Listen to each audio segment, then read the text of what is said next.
रविवारी नरेंद्र मोदी यांचा शपथविधी सोहळा पार पडला असून यावेळी काही मंत्र्यांना मंत्रिपदाची शपथ दिली गेली।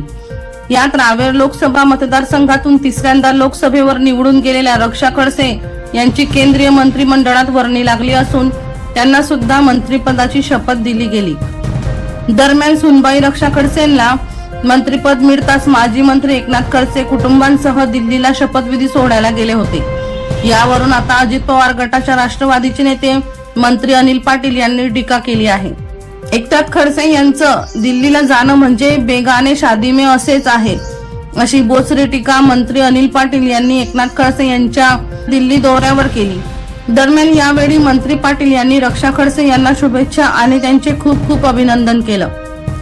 मंत्री अनिल पाटील म्हणाले, एकनाथ खडसे हे कोणत्या पक्षात आहे, त्यांना वरतून कोणी बोलवलेलं नाही, मात्र सासरा म्हणून त्यांना या शपथविधी सोहळ्यासाठी कोणी बोलावलं असेल तर ते दिल्लीला गेले असतील। पाटील म्हणाले, निवडणूक काळात खडसेंनी लवकरच भाजपात येणार असल्याचे म्हटले। दीपक राठोड यांचा रिपोर्ट DR न्यूज जळगाव।